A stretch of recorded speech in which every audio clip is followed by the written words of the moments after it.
이스라엘 역사에 선왕이 있었고 어리버리한 왕이 있었고 어설픈 왕들이 있었는데 이제 그걸 넘어서 악한 왕들이 등장합니다.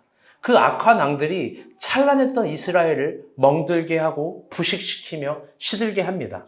그러나 하나님은 그 악한 왕들에게 이렇게 말하지 않습니다. 이 나쁜 놈들, 망할 놈들, 죽일 놈들, 그렇게 말하지 않고 다만 이렇게 표현합니다. 내 종 다윗의 길을 떠난 자들. 하나님은 이스라엘의 열왕의 기준을 다윗이 걸어갔던 길로만 판단하신 겁니다. 그만큼 다윗은 하나님에게 의미 있는 사람입니다. 오늘 본문은 타락의 절정입니다. 이스라엘의 역사상 최악의 악한 왕 4명이 동시에 등장합니다. 누구냐면 이건 한 번쯤 성경 상식상 알아두면 좋아요. 시므리, 오므리, 아합과 이세벨. 이 한 연대기에 있는 이 왕조들이 구약에 있는 모든 신학들은 악의 규정이라고, 악의 근원이라고 규정합니다. 또 구약 신학의 선지자들은 그들이 악의 상징이라고 이야기합니다. 요한계시록에서도 하나님을 대적하는 사람을 여성으로 의인화하며 이세벨로 상징화합니다. 그래서 그들에게도 새로운 명칭을 주어줍니다. 그건 뭐냐면 이세벨의 길입니다. 그 길은 하나님을 대적했던 사람들이 가는 길, 하나님이 대적했던 사람들이 걷는 길을 너는 이세벨의 길로 걷는구나 라고 성서는 평가합니다. 참 재미있게도 성서는 이스라엘의 왕들에게 2가지 길을 제시하는 겁니다. 다윗의 길과 이세벨의 길. 어떤 길을 선택할지는 우리의 몫이고 어떤 길을 선택하는지에 따라서 아주 다른 결과들이 나옵니다. 그런데 제가 이번 주 설교를 준비하면서 참 마음이 어려웠습니다. 그건 결론적으로 이야기하면 오늘 본문이 지난주 우리가 본 교회 상황과 상당히 흡사하고 닮아있기 때문입니다. 소위 말하는 표적 설교로 오해가 있을 만큼. 그래서 마음이 괴롭고 힘들었는데 본문을 오히려 더 깊게 묵상하면서 바뀌었습니다. 오히려 하나님을 신뢰하게 되었습니다. 그것도 결론적으로 이야기하면 하나님이 우리의 상황을 더 잘 이해하고 있는 겁니다. 모두가 알겠지만 우리는 본문을 임의로 정하지 않습니다. 우리에게 주어진 본문을 따릅니다. 근데 어느 정도로 따르냐? 교회의 재정과 교회의 방향과 교회의 철학이 이 본문을 주어지면 우리는 그대로 가는 이상한 교회입니다. 그래서 우리에게 주어진 본문은 굉장히 중요한 본문입니다. 더 나아가 여러분이 저를 경험해서 알겠지만 그리고 또 신뢰감이 있다고 확신하지만 저는 본문의 의미를 각색하거나 탈색하거나 변형시키지 않습니다. 오히려 본문이 말하는 원뜻 그대로를 연구하려고 오늘도 어린아이처럼 순수해지려고 하고 노력할 뿐입니다. 이번 주도 마찬가지입니다. 그래서 깊게, 아주 깊게 생각하니 오히려 아주 놀라운 신뢰감이 들었습니다. 더 나아가 하나님을 경외하게 되었죠. 하나님은 우리가 생각한 것보다 우리의 상황을 더 깊게 이해하시는 분입니다. 아멘? 그러니 오늘도 신뢰하는 마음으로 우리에게 주어진 본문을 들어갔으면 좋겠습니다. 우리 30절 말씀 봅시다. 시작. 우리 아들 아합이 그의 이전의 모든 사람보다 여호와 보시기에 악을 더욱 행하여. 오늘 본문은 열왕기상 16장 후반절입니다. 열왕기상 16장 후반절. 열왕기상 15장, 16장은 전체는 시므리와 오므리의 최악의 모습만 강조합니다. 이제부터 좀 잘 따라와야 돼요. 본문이 길어서. 주위 지금 남자친구 생각하지 말고 본문 잘 따라와요. 남자친구가 좀 멋있게 입어도 설교 잘 따라와야 돼요. 여러분 표정이 너무 안 좋아서 안 웃기려고 했는데 헛소리 안 하려고 했는데 오늘 새로운 이현이도 저 말이 웃기대요. 정현이 가서 안아줘 나중에. 열왕기상 15장 16절은요. 시므리와 오므리의 최악의 모습만을 강조합니다. 그런데 오늘 우리가 읽은 본문 30절은요. 그런 이스라엘의 역대 최악의 왕을 합친 것보다 아니 이스라엘의 모든 왕들의 악함보다 더 악한 왕이 누구냐? 아합이라고 합니다. 도대체 여러분 아합이 뭘 그렇게 잘못했길래 이런 이스라엘의 모든 왕들 중에 가장 악한 왕 15장 16절에서 시므리와 오므리의 최악의 악행을 설명했는데 그것보다도 더 악한 왕이라고 하나님이 아합을 이야기했을까요? 우리 31절에서 33절 봅시다. 시작.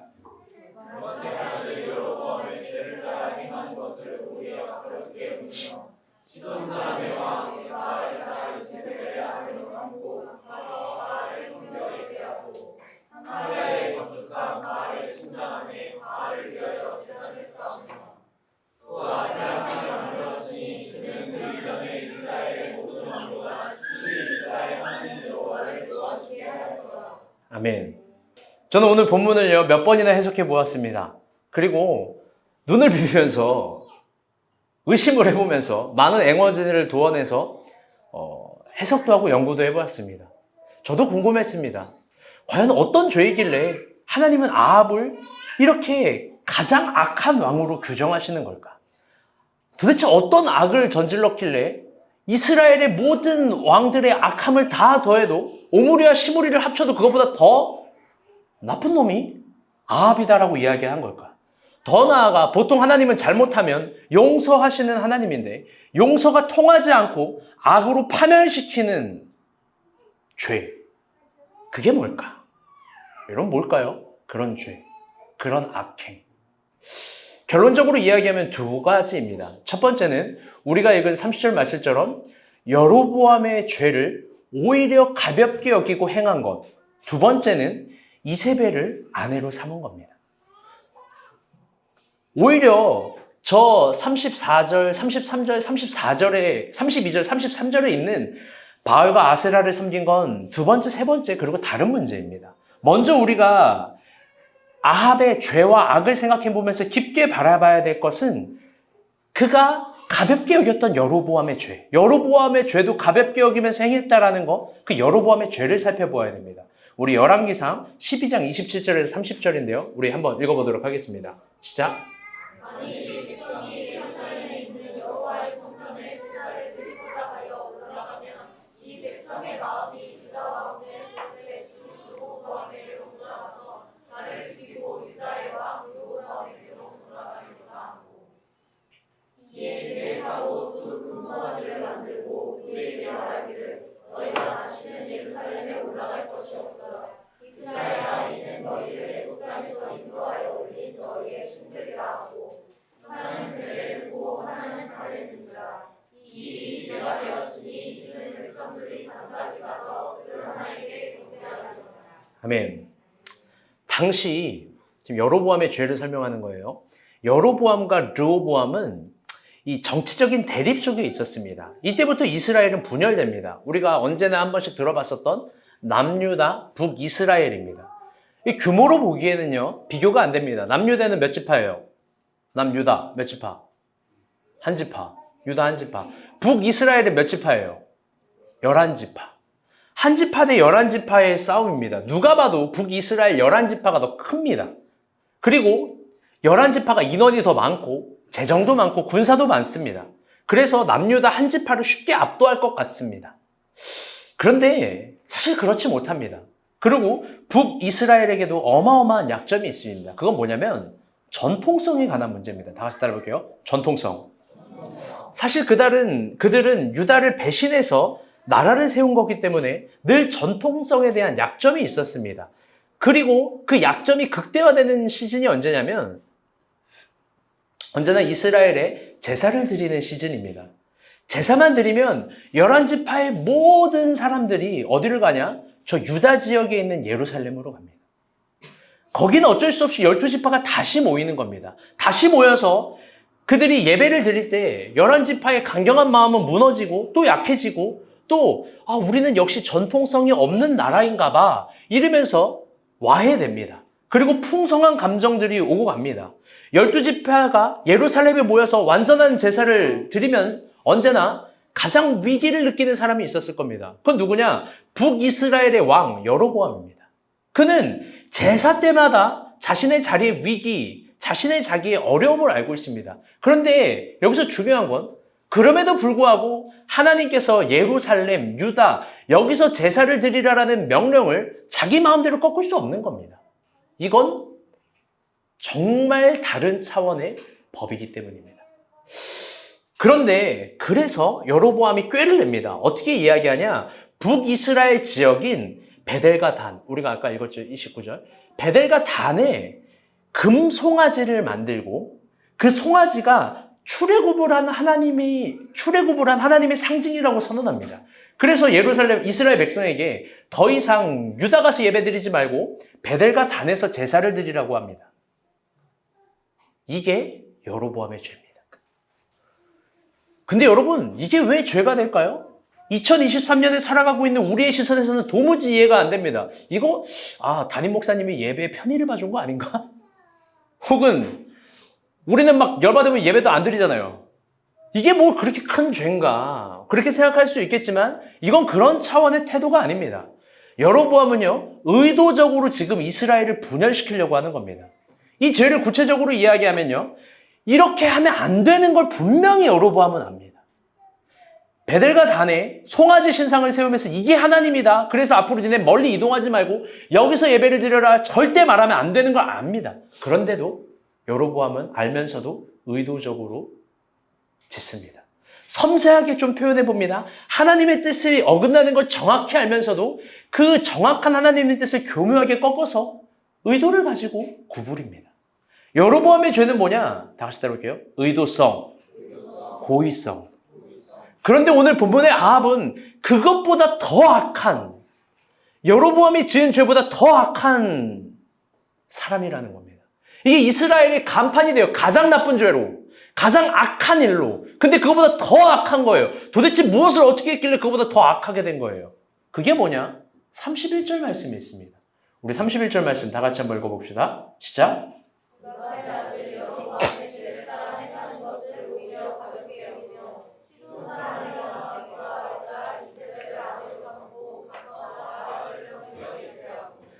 아합의 고의성은 뭐냐면요, 엣바알의 딸 이세벨과 결혼을 한 거예요.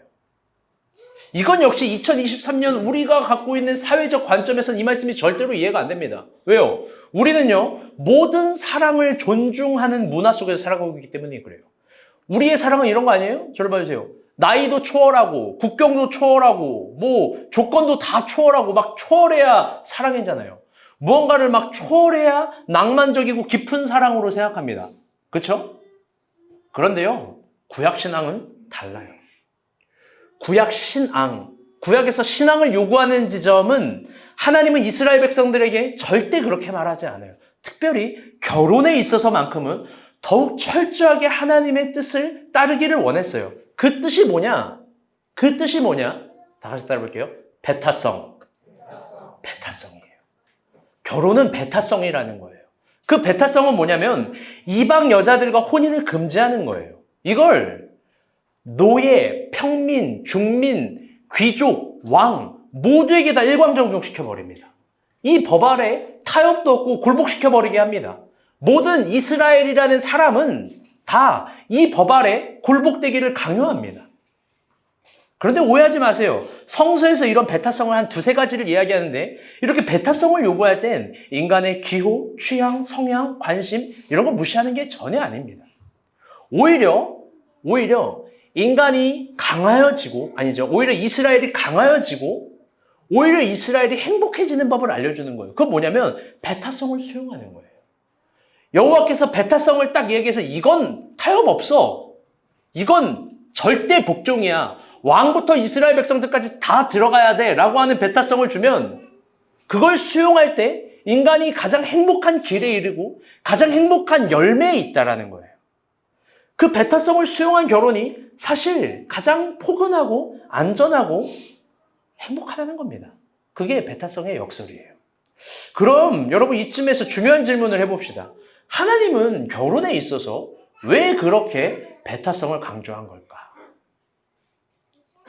평민, 귀족, 왕에 이르기까지 왜 동일한 일괄 적용을 시킨 걸까? 여러분, 단순한 이유입니다.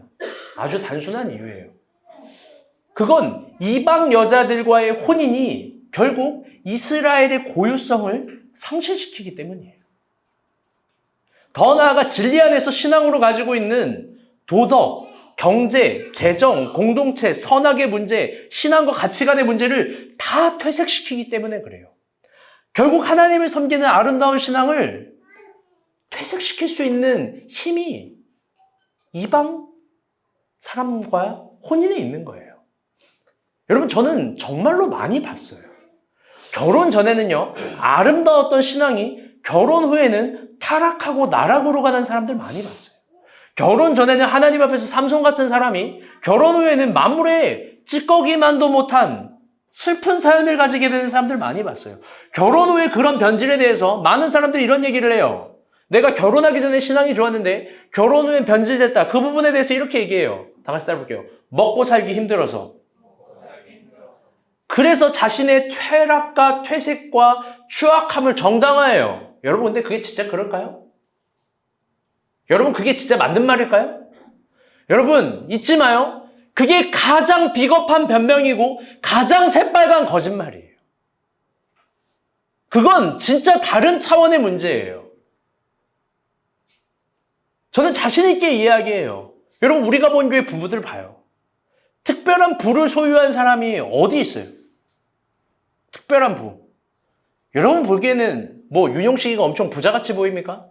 아니에요. 잔고 다 털어서 늘 사는 거예요. 제일 바보예요. 여러분 뭐 연미의 이런 뭐야 성민이가 제일 부자같이 보여요? 아니에요. 여러분 우리가 본 교회 특별한 부를 소유한 사람이 없어요. 다 먹고 사는 거에 골고래요. 그런데 타락했습니까? 이들이 막 짐승과 같은 삶을 살아요? 결코 그렇지 않아요. 다른 차원의 문제예요. 오히려 우리 교회 부부들은 제가 볼 때 진짜로 거룩하고 아름답고 신앙의 기계와 품위를 가지고 살아가고 있어요. 여러분 잘 보세요. 여러분 진짜 깊게 생각해 봅시다. 여러분 결혼이 뭡니까? 결혼. 여러분 결혼은요. 두 사람이 하나가 되는 과정이에요. 그 과정은 굳이 한 단어로 표현하면 이겁니다. 다시 따라볼게요. 섞임. 섞임이에요. 섞임. 성이 섞이고 서로의 생각이 섞이고 서로의 도덕과 상식과 경제관념과 문화와 자라온 배경들이 다 섞입니다. 섞여서요. 새로운 생물체로 탄생해요. 그게 결혼이에요. 여러분 그러니까 중요한 겁니다. 결혼은 섞임이기에 내가 무엇과 섞일지는 중요한 선택이에요. 그래서 결혼은요. 사필 규정이에요. 콩 심은 데 콩 나고 팥 심은 데 팥 납니다. 괴상한 것과 섞이면 괴상한 거 나오는 거예요. 결혼 전에 그 섞임의 과정에 대해서 이렇게 말하는 사람이 있어요. 어떤 사람을 이야기하면서 이 사람은 조건이 다 좋은데 예수를 안 믿는 게 딱 흠에 걸린대요. 딱 하나 안 좋대요. 여러분 생각해봐요. 그게 도대체 무슨 좋은 조건이에요? 여러분 그런 불신자들을 제가 비하하는 게 아니에요. 결혼 자체를 얘기하는 거예요. 여러분 예수 안 믿는 사람과 결혼해서 섞이면 딱 그 정도 모양 나오는 거예요. 무슨 모양이에요? 대화 안 통하죠. 말 안 통하죠. 생각 다르죠. 시간관념 다르죠. 재정에 대한 거 다르죠. 다 다른 거예요. 그래서 바울은 이렇게 이야기해요. 우리 이 고린도 후서 말씀인데 한번 보도록 할게요. 너무나 강력하게 이야기해요. 시작. 너희는 믿지 않는 자와 멍에를 함께 내지 말라. 의와 불법에 어찌 함께 하며 빛과 어두에 어찌 사귀며 그리스도와 벨리알이 어찌 조화되며 믿는 자와 믿지 않는 자가 어찌 상관하며 하나님의 성전과 우상이 어찌 일치가 되리요. 거기까지만 읽어보세요. 이 결혼에 대해서 이야기한 거예요. 우리가 본 게 미혼이 너무 많아서 제가 이런 얘기를 해요. 우리가 본 게 미혼들 잘 들어봐요. 여러분 다시 따라올게요. 예수 잘 믿는 사람 만나자. 그게 최고의 조건이에요. 제가 제 사역 커리어 평생을 두고 말하는데 예수 잘 믿는 사람의 인생이 여러분 정말 어떻게 될지 몰라요. 예수 잘 믿는 사람은 가능성을 가지고 있어요. 그게 우스운 게 아니에요. 믿음과 신앙, 그게 도덕을 위해 있는 게 아니라고 제가 어마어마하게 얘기하잖아요. 그게 살아가는 삶의 실질적인 방편이에요. 제가 이제부터 어떤 얘기 할 텐데 이 얘기 오해해서 듣지 마요. 이 얘기가 해당되는 건 허연희 권사님밖에 없어요. 뭐냐? 내가 만약에 예수 잘 믿는 사람 못 만날 것 같다. 그럼 그냥 평생 혼자 사세요. 자신이 없다. 허연희 오해하지 마세요. 허연희 권사님에게만 해당되는 거예요. 평생 혼자 사세요. 제가 실제 이야기예요. 실제 이야기.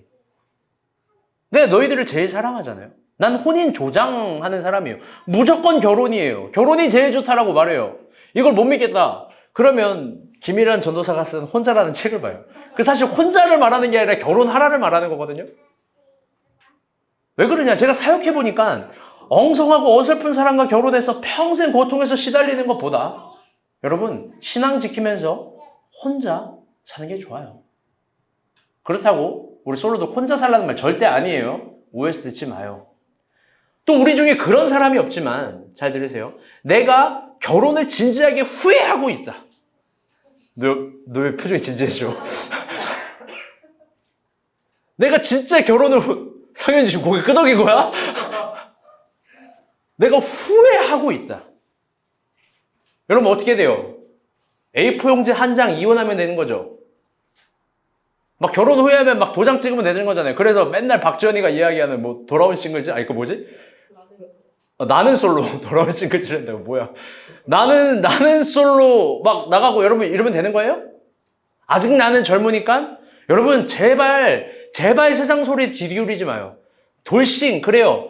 그거 뭐 이해받고 인정해줘야 되는 거지만 여러분 이혼은 절대 하면 안 돼요. 왠지 알아요? 그거 평생 상처예요. 내 이혼하고 더 행복하게 잘 사는 사람 못 봤고 바람 피고 더 잘 사는 사람 내가 진짜 못 봤어요. 여러분 그러면 이 결혼을 후회하는데 어떻게 해요? 이 사람이 막 불신자인 것 같고 막 나랑 마음도 안 맞아요. 이 사람이 나랑 생각도 경제관도 가치관도 신앙도 다 달라요. 여러분 그럴 때 어떻게 하는 거냐? 단순한 차원이에요. 하나님은 인생의 그 모든 대답, 예수님은 그 인생의 모든 대답을 언제나 하나로 줬어요. 그게 뭐냐? 다 같이 따라볼게요. 교회. 교회예요. 그게 공동체예요. 그 문제를 가지고 공동체에 갖고 오는 거예요. 여러분, 교회가 우리에게 왜 필요하냐? 그 단순히 예배만 드리는 거 아니라고 제가 100번 강조하죠. 그런 게 교회라면 예수님은 회당을 세웠겠죠. 교회는 뭐냐? 수고하고 무거운 모든 짐을 그냥 일단 갖고 오는 거예요. 그리고 내 말을 듣고, 내 말이 내가 아니에요. 예수 그리스도의 말을 듣고 가벼운 멍에를 지는 거예요. 가벼운 멍에. 그런 관점에서 제가 정말 칭찬해주고 싶은 주제가 우리 박주영이에요. 박주영이. 이번 주에 마음이 제일 어렵지 않았겠어요? 나 때문에 다 코로나 걸린 거 아닌 건가? 어제 윤희 어디 있어? 윤희가 어제 조심스럽게 나한테 몇 명 걸렸어요? 이러는 거야. 마치 박주영의 간첩처럼. 근데 아무도 안 걸렸다 그랬어요. 어? 여러분 윤희가 새 사람으로 변했어요. 윤희가 윤이나요. 미안해, 내가 문장으로 썼어. 문장으로 썼다고. 윤희가 윤 안 나요? 윤희가 윤이 안 난다는 사람 진짜 눈에 내가 윤활유를 뿌릴 거야. 이상하게 잘 봐. 윤희가 윤 난다고. 어제도 막 와가지고 교회 다니는 게 너무 좋아요. 박 목자한테 한 대 맞을까봐 그런 소리 하는지 모르겠지만 좋아요. 저 주영이 만나고 살도 쪘어요. 막 이러면서 막 이런저런 얘기 잘 해요. 그러면서 항상 하는 얘기가 요즘 주변 사람들이 자기가 많이 변했다고, 말도 변하고 생각도 변하고 태도도 변했다고 막 이런 얘기를 해요. 윤희가 변했어요. 여러분 잘 봐요. 박주영 자매의 혼자 섬김과 애씀과 노력과 도덕적 설득과 복음적 설파로 윤희가 변할까요? 안 변해요. 죽었다 깨나도 안 변해요. 아주 단순한 거 아닙니까? 혼자 힘으로 안 되니까 공동체 데리고 온 거잖아요. 공동체에서 사랑을 주고 공동체에서 좋은 것들을 만나게 하며 다각도적으로 빚어지는 거 아니에요? 여러분 마찬가지예요. 우리가 본 교회 부부 모임도 마찬가지입니다. 뭐 부부 모임 다들 특별한 거 하는 줄 알고 기대하는데 그 별거 안 해요. 같이 맛있는 밥 먹어요. 그때까지는 사이가 좋아요. 밥 먹고 뭐 하냐? 부부끼리 문제들, 다툼들, 싸움들, 각자 마음에 안 드는 지점들 그거를 각 잡고 갖고 와서 적나라하게 이야기해요. 이상한 습관들 그거 다 공개해요. 그리고 굉장히 유치하고 웃긴 싸움들을 막 해나가는 거예요. 근데 그러면서 공동체 얘기하면서 부부의 문제가 교정이 돼요. 내 남편이 최악은 아니구나. 우리가 본 교회엔 박찬일도 있고 김일환도 있구나. 윤용식? 저 가짜 내 껍데기네. 윤용식 양말 사건만 들으면 너무 웃겨요. 에? 여러분 다 그런 거예요. 그러면서 또 좋은 것도 배우죠. 부부끼리의 철학, 부부끼리의 생각, 부부끼리의 재정, 부부끼리의 대화, 부부끼리의 데이트 장소, 부부끼리의 스킨십 다 그렇게 얘기하는 거예요. 만약에 이런 부부끼리의 좋은 철학과 태도를 모으는데 만약에 공동체가 없다면 그냥 작은 문제로도 이혼을 생각하는 거예요. 여러분 안 그럴 것 같아요? 여러분 그래요. 저는 사역자고 제 아내가 오늘 안 와서 너무 아쉬운데 제 아내는 사모지만 나는 진짜 이혼을 생각한 적은 없는데 내 아내는 이혼을 100번 정도는 생각하지 않았을까요? 여러분, 조그만 문제로도 사람은 언제나 이혼을 생각하고 이혼이 답이라고 생각해요. 그런데 같이 있고 펼쳐놓으면 다 똑같은 거예요. 그리고 배우는 거예요. 결혼이 중요한데 결혼한 부부가 함께 있는 공동체도 중요합니다. 아멘? 아합 이야기로 돌아올게요. 그가 왕이 되었다는 건요, 두 가지 중요한 의미가 있어요. 그건 뭐냐? 왕자 때부터 매일 궁중 예식과 왕자 교육, 정규 교육을 이수한 거예요. 왕자 교육의 첫 번째는 뭐냐? 이스라엘 왕자 교육의 제일 중요한 첫 번째는 하나님을 향한 신앙에 대해서 배우고, 두 번째는 뭐냐? 혼인교례에 대해서 배워요. 그게 진짜 중요한 거예요. 그런데 아합은 그걸 다 알고도 시돈 사람 옛 바알의 딸과 엣 바알의 딸과 결혼을 합니다. 장인어른 이름이 좀 이상하죠? 엣 바알. 여러분, 엣 바알 좀 이상하잖아요? 엣 바알의 딸. 이 엣 바알이라는 뜻이 뭐냐면요, 바알과 함께한 자들이라는 뜻이에요. 고대 근동의 명칭인데 이게 뭐냐? 바알의 대제사장이라는 거예요.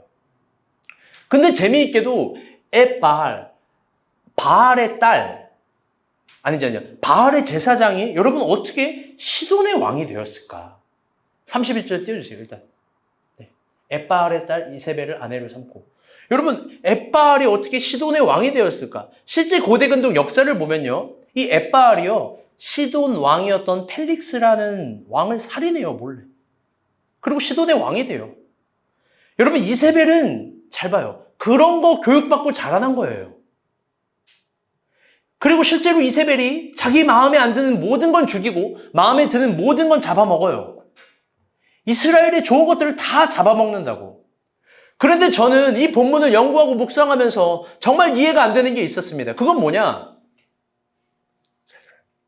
어떻게 아합이 이세벨과 결혼을 할 수 있었을까라는 단순한 지점이에요. 여러분, 어떻게 이게 가능한 거예요? 여러분, 둘이 어떻게 만났을까요? 뭐 데이트 어플로 만났어요? 소개팅으로 만났어요? 사실 이게 불가능해요. 왜? 어떤 경우에서도 합리적이지 않으니까. 더 나아가 시돈이라는 나라는 전성기 이스라엘 저시대 때에 비하면 아주 작은 코딱지만한 나라예요. 이게 무슨 말이냐? 이게 어떤 정치적 이해관계 때문에 결혼한 것도 아니라는 거예요. 이스라엘은 시돈과 어떤 관계도 갖고 있지 않아요. 오히려 속국이지. 만약 그런 게 아니라면 어떤 사람이 이렇게 생각해요. 아, 이세벨 그 엄청난 이 미모의 미인이겠지 라고 생각할 수 있어요. 여러분, 그런데요, 이세벨의 사파를 보잖아요. 이콘? 이세벨 이콘을 보면 진짜 마귀같이 생겼어요. 엣 바알의 딸은 그렇게 치장도 하고 분장도 해요. 여러분, 다들 오해하는 게 있어요. 아, 미에 대한 조건이 다르지 않습니까? 나도 고대 근동을 공부하기 전에 뭐 중국은 옛날에 뭐 뚱뚱한 사람이 미인이다 막 그래가지고 그때 내가 태어났으면 난 완전히 미스 코리아였을 거야 막 이런 얘기 하는데, 아니에요. 여러분, 내가 공부하면서 깨달은 게 있어. 이쁜 사람이 이쁜 거고 멋있는 사람이 멋있는 거예요. 키 크고 몸 좋은 사람은 항상 멋있는 거예요. 근데 그거를 표현할 때 미학적으로 이 고대 철학들은 다 원으로 그린 거예요. 그래서 여자의 몸은 다 원이에요. 배가 나오게 그린 게 아니라 원으로 그린 거고, 가슴도 원으로 그린 거고, 엉덩이도 원으로 그린 거예요. 반대로 남자는 다 조각이에요. 다 조각. 미를 그렇게 표현한 것 뿐이라고. 고대 근동도 이쁜 사람이 이쁜 거예요. 멋있는 사람이 멋있는 사람이고. 근데 중요한 건 이거예요. 만약에 이세벨이 이뻤다면 성경은 항상 그렇듯 늘 이렇게 표현하니까 똑같이 정확한 문법으로 표현했을 거예요. 그건 뭐냐? 이세벨의 아리따움을 보고 아합이 그를 아내로 맞이했다. 그런데 성경은 전혀 그렇게 이야기하지 않아요. 성경은 둘의 결혼에 대해서 이렇게 얘기해요. 31절 다 같이 읽어봅시다. 시작.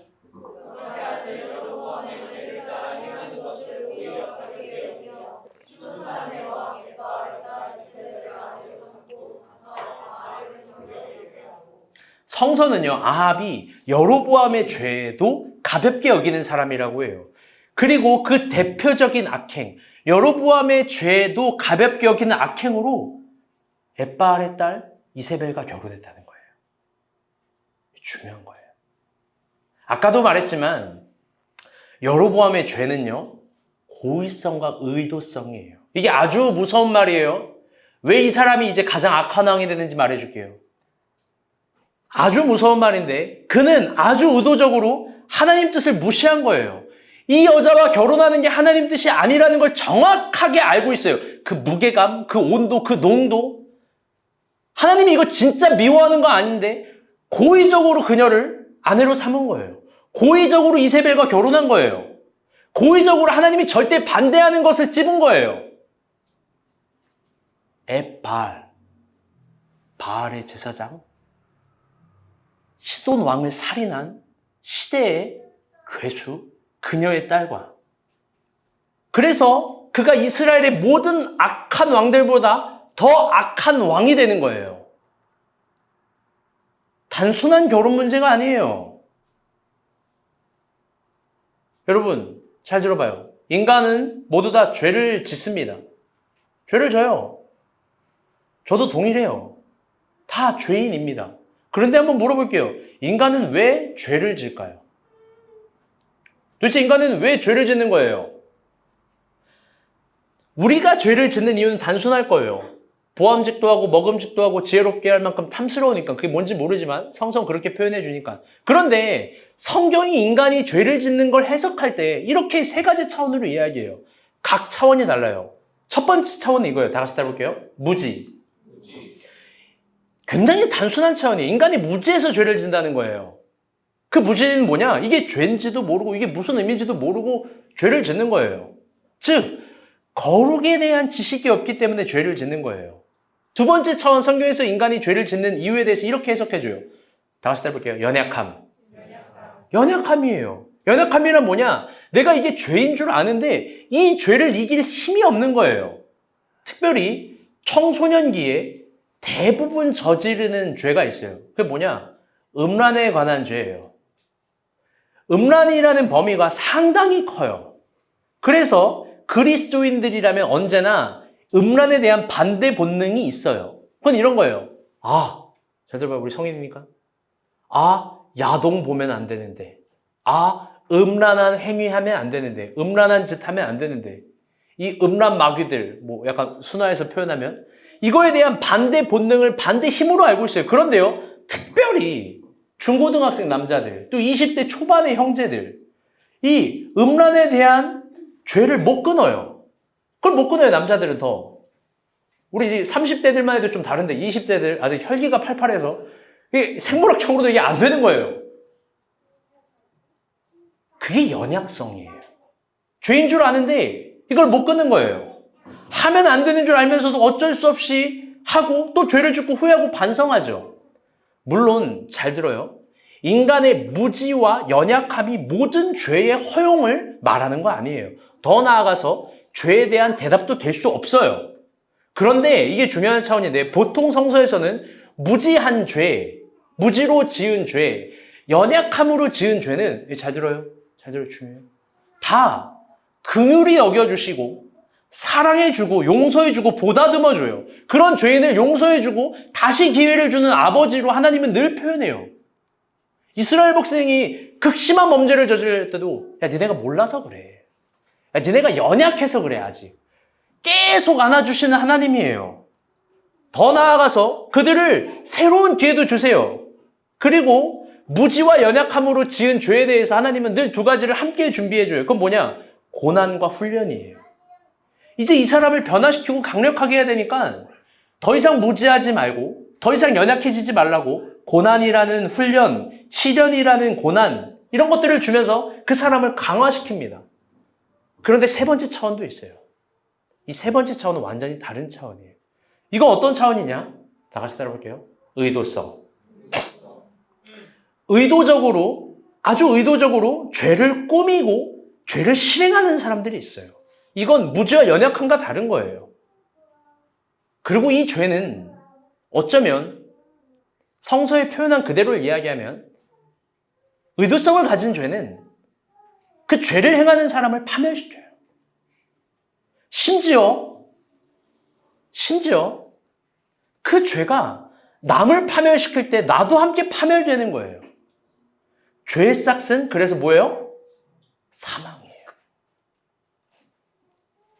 본문 하나 볼까요? 마가복음 본문. 다 같이 한번 읽어보겠습니다. 시작.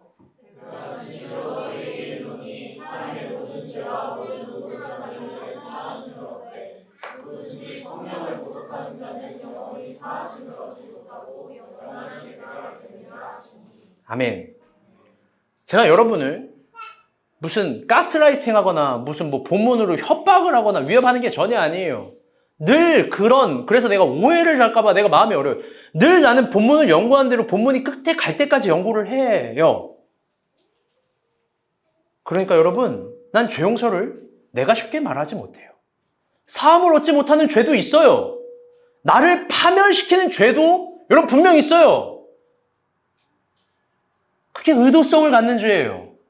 성령을 모독하는 거 설명할 수도 없어요. 시간이 없고 많은 것들을 다뤄야 되니까. 그러나 결론적인 한 꼭지의 끝은 뭐냐? 성령을 감히 인간이 어떻게 모독해요? 모독할 수가 없지. 그런데 그 한 꼭지의 끝은 인간의 의도성을 가지고 성령을 구겨 넣을 수도 있어요. 다윗의 우리아의 아내의 범죄가 그런 거 아닐까요? 아합도 마찬가지예요. 그는 이세벨을 아내로 맞이할 때 그 죄의 의미가 뭔지 알아요. 그 죄를 파악할 수 있는 지식도 있어요. 그 죄를 거부할 수 있는 능력도 있어요. 그 죄가 어떤 파급 효과를 갖고 있는지 다 알아요. 그런데 의도적으로 죄요. 이게 또라이예요. 이게 무서운 거예요. 아무리 봐도 그가 엣바알의 딸 이세벨과 결혼할 이유가 없어요.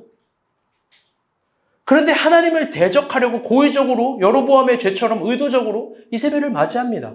그리고 고의로 그녀를 아내로 맞아들여요. 그리고 중요한 게 이제부터 탄생하는데 뭐냐? 그로 이스라엘 전역의 바알 문화가, 여러분 그렇게 막 구약에서 보면은 야훼와 바알 얘기 나오죠?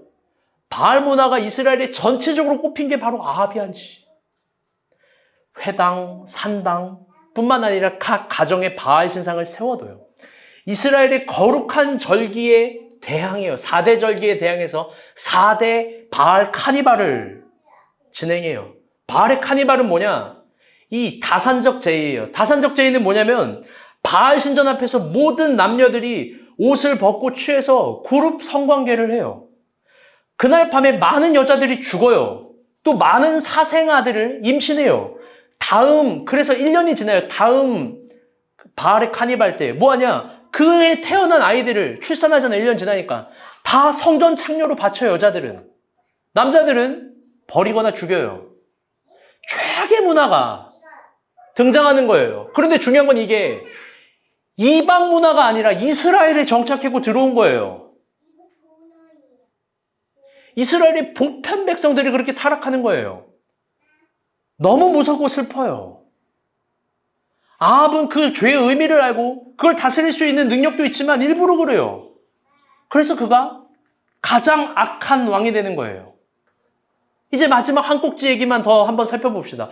여러분, 도대체 아합은 왜 그렇게까지 타락한 걸까?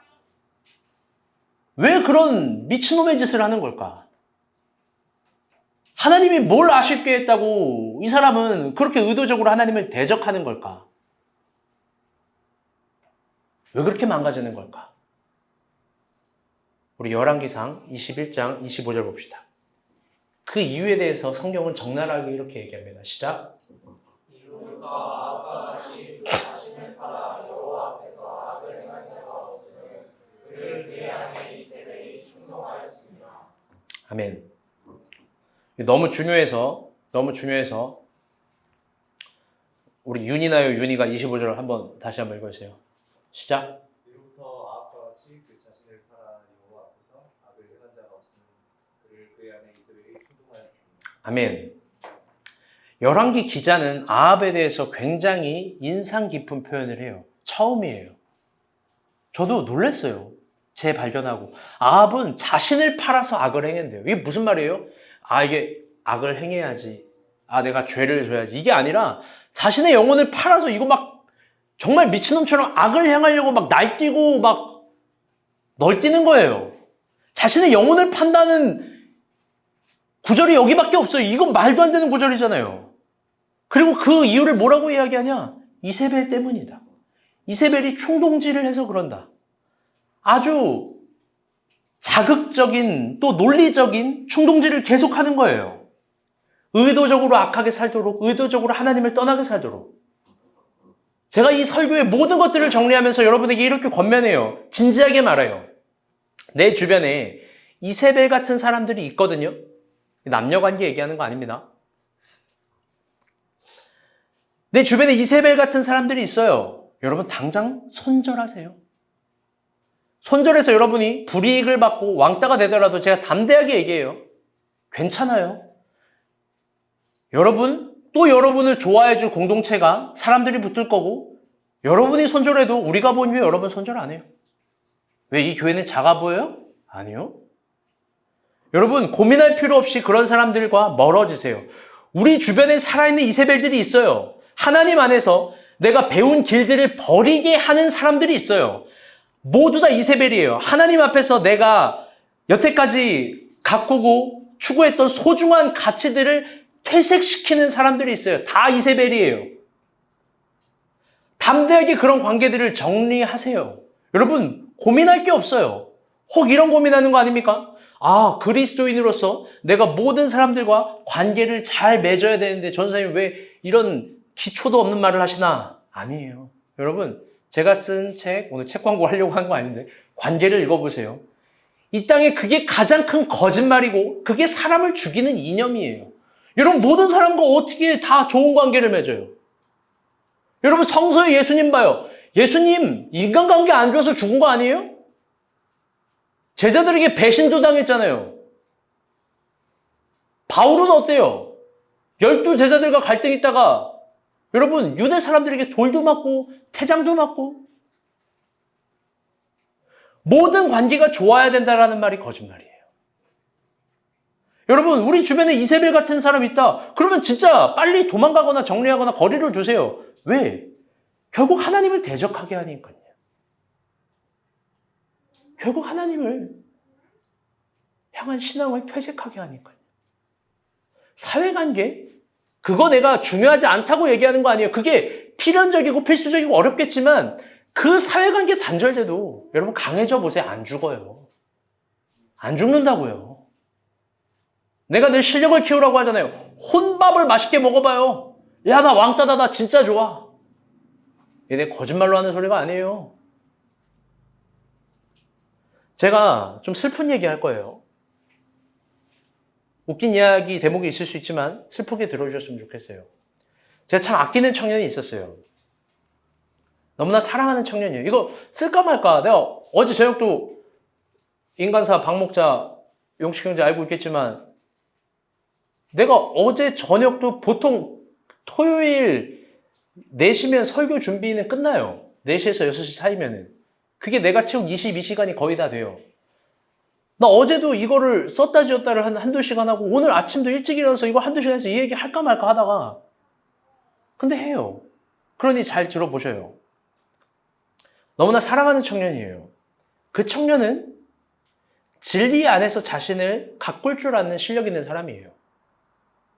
가진 것도 조금 있고 진리 안에서 자신을 가꿀 수도 있는 사람이에요. 절망 속에서도 희망을 읽어내는 멋진 사람이에요. 어느 날 소개팅을 했어요. 어느 여자가 소개팅을 해줬는데 자기 후배가 그 소개팅 한 사람도 교회를 잘 다닌다 그래서 만났어요. 나이 차이가 마이너스 10살.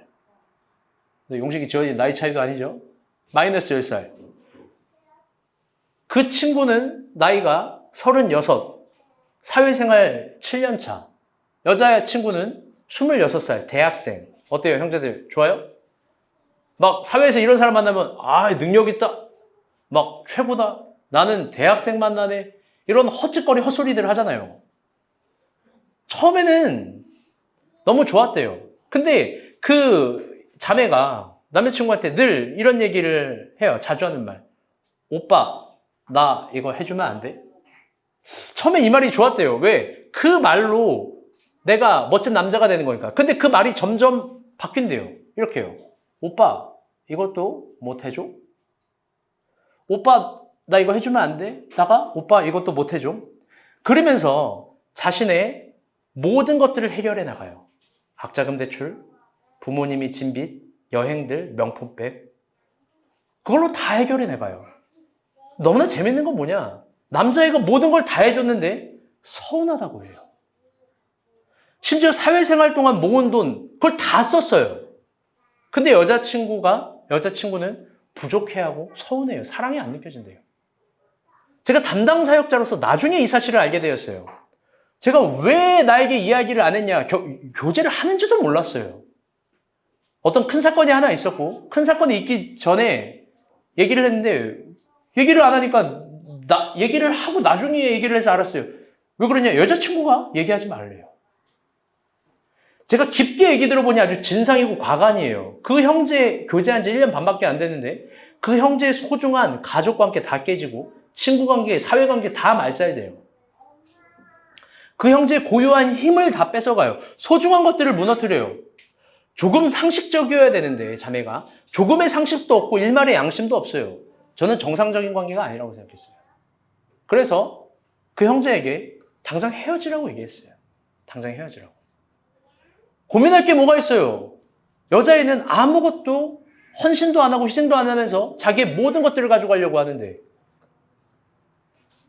근데 그 여자친구가 헤어지라고 얘기한 날 용기를 가지고 남자친구가 이제 더 이상 안 돼가지고 너무 자존심도 상하고 괴로워서 얘기를 했는데 이런 얘기를 했대요. 오빠 이런 얘기를 자주 한대요. 오빠는 교회만 갔다 오면 이상해져. 왜 나한테 반항해? 여러분, 참 이게 슬픈 말 아닙니까? 자기한테 반항한대요. 교회만 갔다 오면. 그리고 그 아이가 헤어지려고 얘기를 했는데 그걸 주위에 이런 말을 했대요. 그냥 예배 가지 말고 우리 금토일 여행 가자. 금토일 여행 가자. 그래서 예배 안 드리고 금토일 여행 갔어요. 그 남자애가. 그런데 거기서 여자애가 임신을 하게 되었어요. 임신을 하게 되고 그 여자친구가 그 후로 남자애 때문에 자기 인생을 망쳤다고 3개월간 노래 불렀어요. 실제 이야기예요. 잘 들으세요. 3개월간 너 때문에 내 인생 망쳤다. 내가 27밖에 안 됐는데 벌써 임신을 했다. 그 청년이 너무 괴롭고 너무 지치고 너무 무서워서 자살했어요. 남자 청년이. 그런데 그 이후에 부모님이 경찰에 신고했고 사건을 진상해 보니 그 아이가 다른 남자의 아이였어요. 내가 그 여자 어떻게 살고 있는지 모르겠어요. 그런데 제가 경찰서 가서 진술서 쓴 거 봤어요. 뭐라고 썼는지 알아요?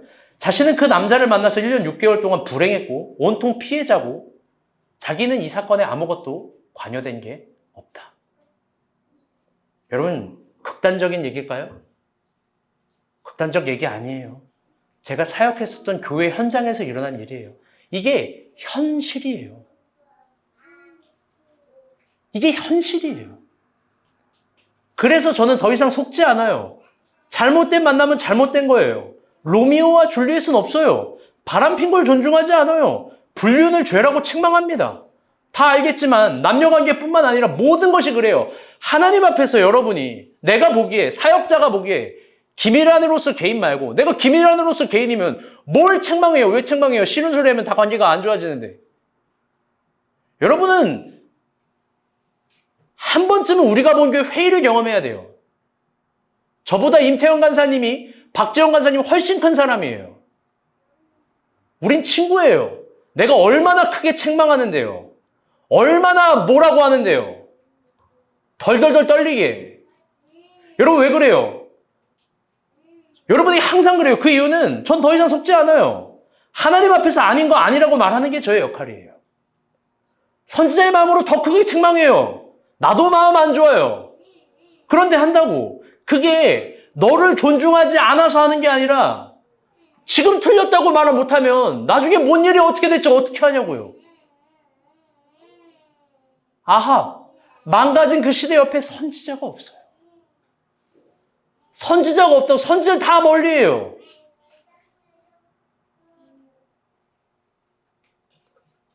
교회를 개척하면서 제가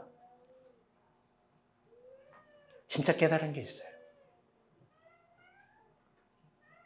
한 가지만큼은 정말 타의 추종을 불허해서 전 훈련되었다고 생각해요, 스스로. 그건 뭐냐? 하나님밖에 없어요. 아무것도 크게 안 보여요. 혹 이런 책망을 하고 이렇게 너가 틀렸다라고 이야기해서 교회를 떠나면 어떡하냐? 떠나세요. 그게 제일 나쁜 말이에요, 저에게. 하나님이 그 말을 과연 기뻐할까? 그것도 한번 돌아켜보세요. 여러분, 이런 게 이세벨이에요. 단순한 남녀관계를 넘어서서 나의 소중한 것들을 충동시키고 하나님 앞에 살려고 하는 자기를 무너뜨리고 내가 갖고 온 소중한 걸 잃어버리게 하고 결국 하나님을 떠나게 하는 많은 것들이 있어요. 못하러 가지고 있어요. 못하러 그걸 내 품 안에 넣고 있냐고요. 당장 버리고 떠나야죠. 여러분 그런 거 붙잡지 마세요. 그게 혼자 힘으로 안 되면 여러분 공동체 이야기하는 거예요. 공동체 이야기하는 거예요. 여러분 잊지 마세요. 옳은 길을 혼자 가는 게 아니에요. 옳은 길은 같이 가는 겁니다. 아멘.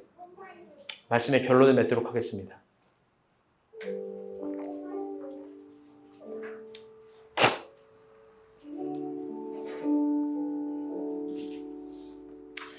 지난주 우리가 본 교회 제 사역 17년 역사상 참 재미있는 일이 있었어요. 수련회 준비가 이렇게 힘들었던 적이 없어요. 참 힘들었어요. 근데 힘든다는 말 잘 안 하잖아요. 근데 힘들었다고 진짜 힘들었다라고 이해해 주시면 돼요. 그럼에도 불구하고 우리 UBC를 했어요. 했는데 은혜가 있었겠지만 아픔이 더 많아요. 다 아프고 감기 걸리고 막 그래요. 저희 가족은 결석했잖아요. 말이 돼요? 어머니가 있어서 마음이 아픈데 제가 3일간 찜질방에 잤어요. 격리하려고. 여러분 아저씨들이 방구를 얼마나 크게 끼는 줄 알아요? 내 살인의 충동이 들어 진짜. 왜 거기서 아저씨들은 잘까? 난 이해도 안 돼. UBC를 했어요. 목소리도 안 나오고 설교도 제대로 할 수 없어서 참 힘들었는데 제가 월요일에 카톡했죠. 근데 우리는 이 모든 걸 잘 이겨낸 거예요. 아무도 원망하지 않고 누구도 불평하지 않고 고난은 이렇게 이겨내는 거다. 아픔은 이렇게 이겨내는 거다. 하나님이 저에게 말씀해 주셨어요. 전 너무 좋았어요. 그런데 반주 좀만 작게 해주세요. 그 UBC 너무 좋았지만 그 귀한 마지막 날 우리 공동체에 참 마음 아픈 일이 있었어요. 아주 경박스럽고 경망스러운 일이 있었어요. 잘 들어요? 그래서 제가 화요일에 카톡을 했죠. 제가 무슨 일이 있었는지 말하지 않을 거예요. 그러니까 여러분도 무슨 일이 있었는지 묻지도 마요. 묻지 말라고 했어요. 단지 아주 작은 일이 있었어요. 그런데 이 작은 일이 이 교회를 세우는데 우리가 본 교회의 가장 중요한 일이에요. 전도사님은 예배 후에 해당되는 사람을 아주 호되게 혼낼 거예요. 또 공동체에 잘못을 했으니 근신을 줄 거예요. 그런데 여러분은 사랑을 주세요. 네, 진심으로 부탁하는 거예요. 묻지 말고 관심을 주고 사랑을 주고 저는 제 위치상 책망할 수밖에 없지만 여러분은 진심으로 사랑을 주고 더 따뜻하게 저에게 혼난 지체들을 안아줬으면 좋겠어요. 아멘? 아멘? 단지 저는 이번 일을 통해서 잠도 못 자면서 여러 가지 생각을 들었는데 이런 생각을 해보게 되었어요. 왜 1년에 한 번씩 이런 일들이 일어날까? 왜 1년에 한 번씩? 공동체에 이런 일이 일어난 건 무지함일까? 연약함일까? 아니면 의도적인 걸까? 과연 누가 우리를 충동하고 있는 걸까? 누가 이세벨일까? 여러분, 누구예요? 이세벨. 제가 일주일 동안 겸허한 시간을 보내고 깨달은 게 있어요. 이런 일이 일어난 건 무지함 때문도 아니고 연약함 때문도 아니고 의도적인 것도 아니에요. 누가 우리를 충동하고 있는 것도 더더욱 아니에요. 제가 또 깨달았어요. 이런 일이 일어난 건 다 저의 탓이에요. 제가 이번에도 잘못 가르쳐서 그래요. 제가 얼마나 여러분을 잘못 묘경하면, 얼마나 잘못 가르치면 부끄러운 줄도 모르고 수련회 밤에 이런 일이 일어나요. 저의 잘못이에요. 다 저의 잘못.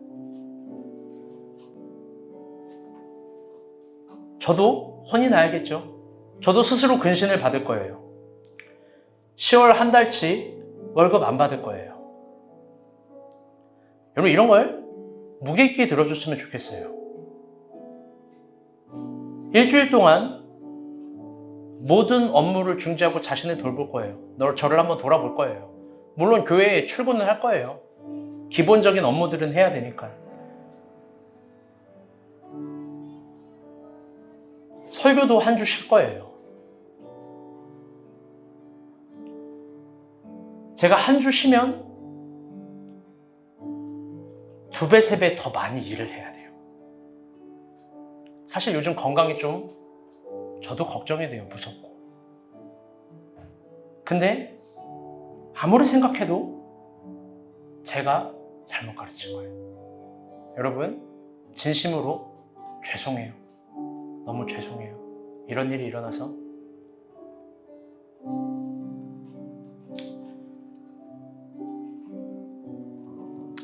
우리 같이 찬양 부르고 기도하도록 하겠습니다.